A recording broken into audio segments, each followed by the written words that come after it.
Sometimes I forget that I'm just a big old nerd with my Hellfire shirt and my Daredevil hat.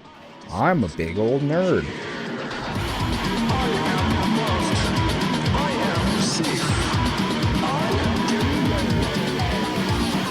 I am the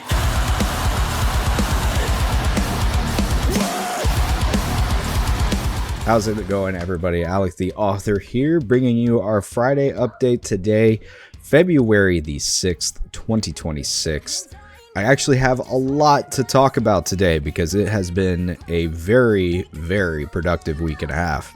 We're going to talk about some massive changes that I have made, including some very, very in-depth rewrites and adding a whole nother chapter within the first 10 chapters of the novel, some restructuring of the story that has led to a more concise and, I feel like, powerful ending, and added some very significant characters to the story. We're also going to talk beta reader applications and how that process is going, and give you guys an indication on when you will probably see those beta reader copies come through. But before we get to that, I just want to say a quick thank you for checking out the video. If you wouldn't mind, maybe hit that thumbs up button, hit subscribe if you haven't done that yet, and turn on notifications so that you know every time I drop a video. I drop these videos at least once a week for updates, as well as some teaser videos for stuff within the novel. It's your best way to get the latest on where we are with this writing process and the projects that I have coming down the pipeline. And while I'm saying thank you, I'm also going to say a special thank you to my patrons over at patreon.com/AlecTheAuthor.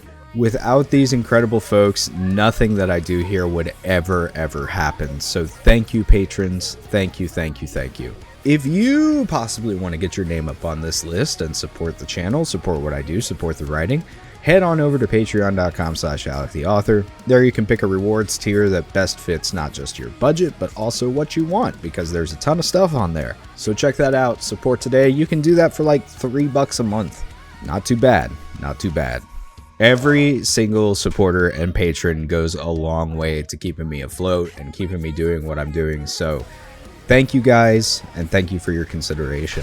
Also want to say another special thank you to all of the bands for the music that you hear today during today's video. I've spoken to each one of these bands personally, and they've given me permission to use these songs. So do me a favor and check out the description below the video. Check out their Spotifys, make sure you give them some love, and maybe let them know who sent you at the same time. Let them know that I'm looking out for them. Okay.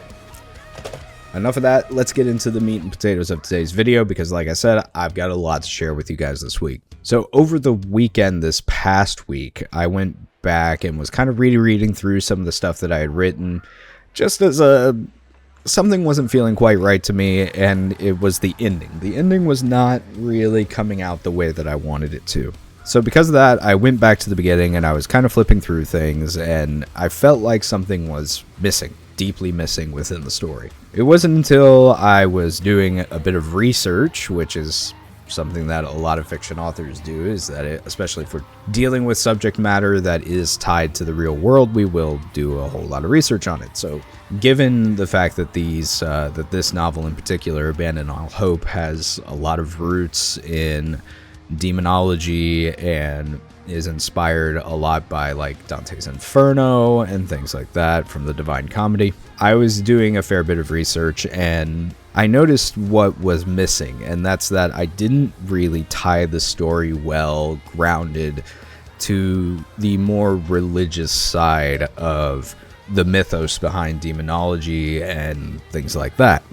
And the more I thought about it, the more I realized that a lot of the theming that I had put into the novel, whilst it was cool, didn't really make sense in the context that I'm trying to get across. So we've gone back and I added a whole nother kind of faction and section into the beginning of the novel. And we've also changed up some of the naming and some of the phrasing and stuff like that within the novel. Because originally the first draft had a very heavy kind of Greek influence, if that makes sense. The heroic warriors that the main female character is leading were called the Argonauts, and I used a lot of wording in there that was very heavily centric around like Spartan warrior culture and Greek warrior culture, that kind of thing. But now I've changed that. I've gone a little bit more medieval with the feel. So going forward, the Argonauts are actually now the Templars. I've also added in a element of the church going forward as well. Because the more I thought about it, the more I realized, like, look, if this was actually happening, if there were, like, you know, if there was a portal to hell and demons were coming out of that portal and all of this stuff, like, there's no way that the church, as we know it, wouldn't be involved in that somehow. So I've added that in as another kind of faction. And the more that I researched that, and the more that I wanted to add that in, it actually spawned in a few more really interesting side characters. A couple of these side characters are actually going to be very pivotal going forward. I'm not going to spoil anything just yet because there's going to be a lore dive on this, and I don't want you guys to be spoiled on that. But I'm actually really enjoying writing one of these side characters, giving us a like zealous religious warrior type character that's going to be associated with the story going forward. The other characters and the stuff that I've written already didn't change too much, but by adding this in, it did fix the ending. The ending makes sense now. The ending is much more concise, more matches the feel that I wanted to have in the story to begin with. That's also the reason why I know that on Wednesday I was going to have a deep dive into the character of Calypso, the female main character from the story. I held off on that, and we will be still doing that probably for next week's Wednesday video. But I didn't want to put that video out there until I was done kind of with the rewrites, because I didn't want there to be any confusion where I drop this video and it's like, oh, this is who this character is. And then I've rewritten a good portion of that character's current identity, not really her full identity as a whole. That has remained intact. But again, they're not called the Argonauts anymore. They're called the Templars. And there's this tension between the military faction and the religious faction. And I didn't want to put out a video talking about her as a character until I was sure that these rewrites were going to stick. So I know there have been quite a few of you asking, you know, where is the deep dive on Calypso and stuff. It is still coming, I promise. I just wanted to make sure that the changes that I was implementing would work before I put that out there. So we're going to get that on Wednesday this upcoming week, where you'll get a deep dive into Calypso and her character. But I'm very, very happy with these rewrites. I'm very happy with what I've added. It does add an additional layer, not just of complexity to the story, but it gives it, I think, a more grounded feeling, because it would make sense if this was actually happening in reality of them. And this is a work of fiction, obviously. I can do whatever I want. But because it's science fiction as well, there needs to be some grounding, some ties that would make it feel like, you know, this could happen. I feel like good science fiction does tie itself into real world things, and quite often real world science. I don't have a ton of that. Like, there's not a whole lot of real world science. There will be some, but again, it just makes things better. And I feel like that's one of the biggest responsibilities that I have as the author, is that I want to make sure that this is the best it can be before it comes out there in the world. So where does that leave us with beta reader applications? So as I announced in my video last week, I was keeping beta reader applications open for one more week.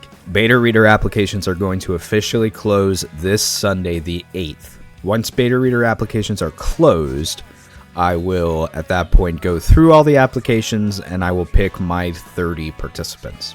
I'm going with 30. I feel like 30 is a good number. I was originally going to go with 10 to 20, but with the massive amount of response that this got, I would really like to hit as broad of a beta readership as I possibly can. So if you're still interested in being a beta reader, make sure you get those applications in by Sunday. There will be a link to that down in the description below this video. If you already have, thank you for putting in an application. Let me just be the first to say, because I have gotten a few messages about this, just because you put in an application doesn't mean that you're going to be a beta reader. I can't take everyone. That would be like, I feel like that would be spoiling a bit too much if I just gave it to everybody. So I am selecting a group based on their based on their applications. The application questions were there to give me a broad scope of people. So that way I'm getting people of as many different age groups as I can, as many likes and dislikes as I can. So that way I can know that this thing is enjoyable across a broad spectrum of people and not just people that are like me. If I don't select you, it doesn't mean that you did anything wrong necessarily. It's just that, I can't take everybody. And if you do get selected, again, this is volunteer based. I'm not paying any of my beta readers, and I'm putting an extreme amount of trust into you guys by giving you this manuscript early. I expect that to be respected and all of that. So when will you see your email if you are selected as a beta reader? I'm hoping by mid next week. I want to take a couple of days to go through the applications with my wife and myself so that we can make sure that we have a very concise group of readers. I'll then send out, congratulations emails to those people, letting them know they've been selected, and then the manuscript will follow after that with further instructions on what to do. So every day we get a little bit closer. Every day we get a little bit closer to having this thing fully ready to be published. I'm still 100% convinced that we're going to be published before the end of the year. My optimistic goal is May. I think we can still make that happen. I don't feel like that is beyond hope at all here at this point. So that's what we're still going to shoot for.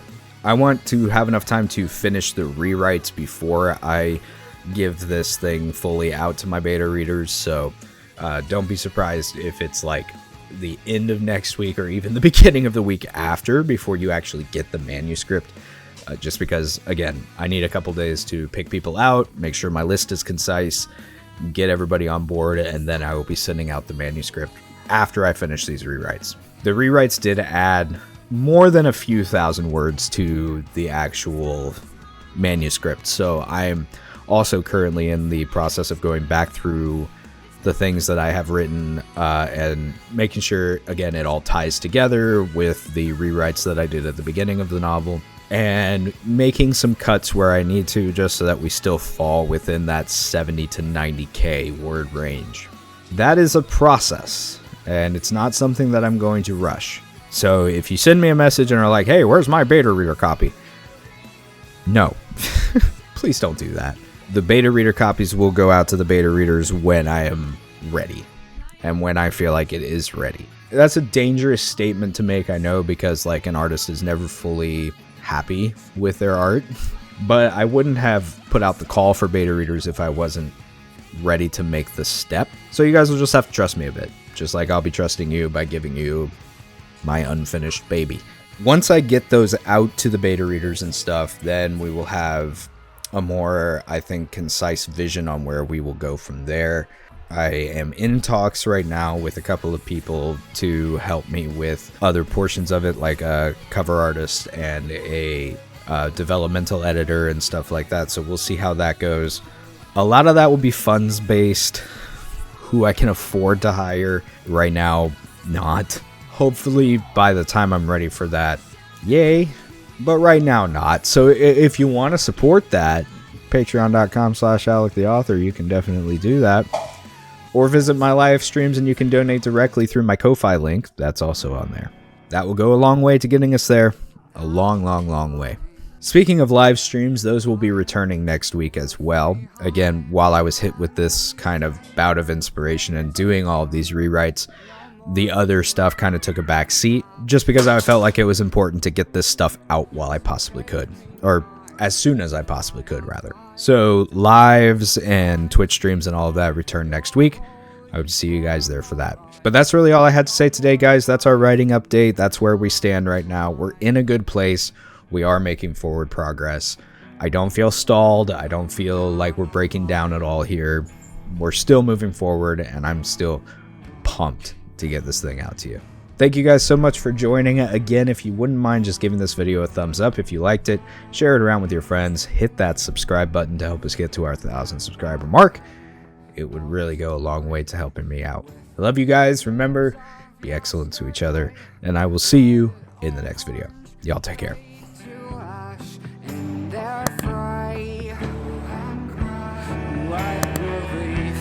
Soon release each bleached crease across my cheek. Let